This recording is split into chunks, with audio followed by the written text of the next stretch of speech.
오늘 본문 15절 말씀 보면은 너희가 나를 사랑하면 나의 계명을 지키리라 이렇게 말씀합니다. 그리고 16절부터는 성령님에 대한 말씀이 나옵니다. 저는 이 순서 속에 우리가 꼭 들어야 할 하나님의 음성이 있다고 생각합니다. 15절의 말씀처럼 우리가 하나님을 사랑하고 믿는다면은 하나님의 말씀을 따라 살아야 됩니다. 근데 그렇게 살기 위해서는 어떻게 됩니까? 16절 이하에 나오는 성령의 도우심을 받아야 됩니다. 이 하나님 말씀입니다. 식물이나 동물은 하나님의 뜻을 받아들일지 말지를 고민하지 않습니다. 식물이나 동물에게는 그런 자유가 없습니다. 사과나무는 사과 열매를 맺어야 되는 것이고 포도나무는 포도 열매를 맺어야 됩니다. 그 포도나무나 사과나무가 내가 사과나무 열매를 맺을까 말까 그런 생각하지 않습니다. 그런 자유가 그들에게는 없습니다. 하나님께서는 그것들에게는 하나님 뜻을 따라야 될지 말아야 될지를 결정할 수 있는 권한을 주지 않았습니다. 그런데 유독 우리 인간에게만큼은요 스스로 결정할 수 있는 권한을 주셨습니다. 우리가 이것을 자유의지라고 하죠. 우리는 이 자유의지에 따라서 하나님의 뜻대로 살지 말지를 스스로 결정합니다. 하나님께서 우리에게 자유의지를 주신 것은 우리를 인격적 존재로 만드신 거예요. 하나님 우리를 인격적 존재로 만드셔서 우리와 인격적으로 교제하고 인격적인 영광을 받기를 원하십니다. 그래서 우리에게 자유의지를 주신 거예요. 근데 문제는 뭐냐? 우리의 마음입니다. 우리의 마음이 이랬다 저랬다 왔다 갔다 합니다. 기도하러 가겠다 해놓고 안 가고 순종한다고 하지 해놓고는 순종하지 않습니다. 하나님 말씀대로 살겠다 해놓고는 그렇게 안 삽니다. 그 성경은 우리의 마음을 뭐라고 합니까? 만물보다 심히 부패한 것이 우리 사람의 마음이라 그렇게 말씀합니다. 우리의 마음이 만물보다 심히 부패해 있어요. 그래서 우리에게 성령을 보내신 겁니다. 오늘 말씀 보면 성령님의 특징은 네 가지입니다. 첫째는 예수님이 구해서 하나님이 보내셨어요. 오늘 말씀은 그렇잖아요. 성령님은 예수님이 기도한 후에 하나님 아버지께서 보내신 분이 바로 성령이에요. 때문에 성령님이야말로 예수님의 뜻도 잘 알고 하나님의 마음도 제일 잘 아는 분입니다. 두 번째 성령님은 보혜사라고 그랬습니다. 이 보혜사란 말은 헬라어로 파라클레이토스인데요. 이런 어떤 사람을 돕기 위해서 그 곁에 부름받은 사람. 성령님은 그러니까 우리를 도우시기 위해서 오신 분. 우리를 망하게 오신 분이 아니에요. 우리를 잘되게 하기 위해서, 우리 영이 잘되게 하기 위해서 오신 분이 바로 성령님이라는 거죠. 세 번째로 성령님은 진리의 영이라고 그랬습니다. 성령님이 진리의 영이기 때문에 우리를 진리로 인도하세요. 성령을 따라 살 때 우리는 진리대로 하나님 기뻐하시는 삶을 살 수 있는 겁니다.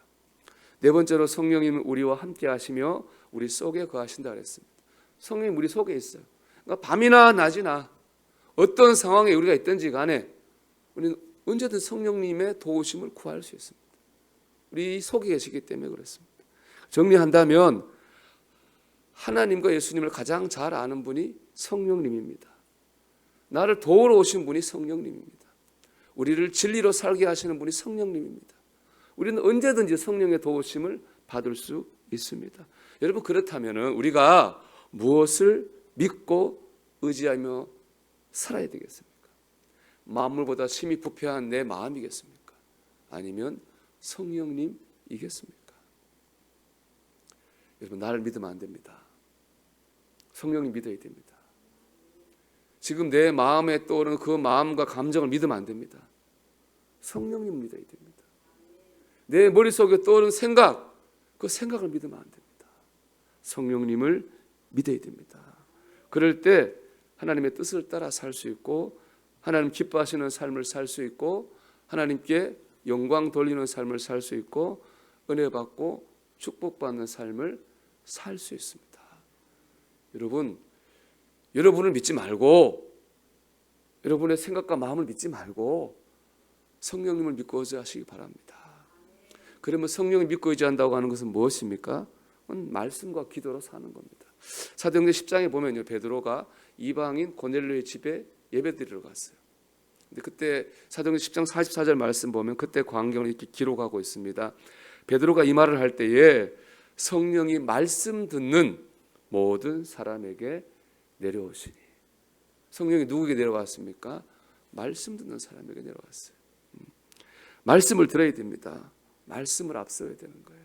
지금 내 마음에 든 그 마음, 내 머릿속에 떠오르는 그 생각이 아니라 하나님의 말씀을 앞서야 돼요. 내가 지금 이런 생각이 들고 이런 마음이 들어도 아니지, 하나님 이렇게 하라고 하셨지, 그럼 하나님 말씀대로 해야 되는 겁니다. 그럴 때 성령의 도우심을 받는 겁니다. 여러분, 말씀을 앞세우십시오. 그럴 때 성령의 인도하심을 받습니다. 두 번째로 기도해야 됩니다. 오순절 마가의 다락방에서 기도할 때 처음으로 성령이 충만하게 임하지 않았습니까? 내 생각과 마음 앞에 기도를 앞세워야 되는 거예요. 이 말은 내 생각과 마음을 앞세우고 이를 이루어져서 하는 게 아닙니다. 그러니까 기도를 해도 여러분, 내 마음과 생각을 앞세우고 하나님을, 이거 기도 아닙니다. 처음에는 그런 마음이 들어 기도하지, 우리가 다. 내 마음과 생각을 앞서 기도하잖아요. 기도하다 보면 없어져야 돼요, 그게. 세상과 나는 간고도 없고 구속한 주만 보이도다. 기도하다 보면은 내 생각과 내 감정은 없어져야 되는 거고 하나님의 뜻이 나타나야 되는 거예요. 그게 성령 충만한 기도고 그게 진짜 기도죠.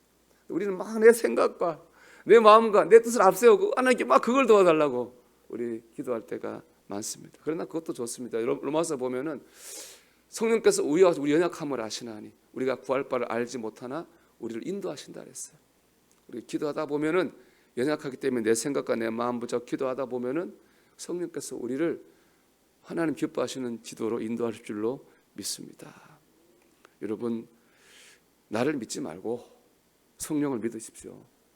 나를 의지하지 말고 성령을 믿으십시오. 다시 한 말씀, 그 순간에도 내 생각, 내 마음이 아닙니다. 성령을 의지할 때 우리는 하나님 원하시는 그 영광, 우리를 만드시는 그 목적의 영광, 진리, 은혜, 축복의 삶을 살게 될 줄로 믿습니다.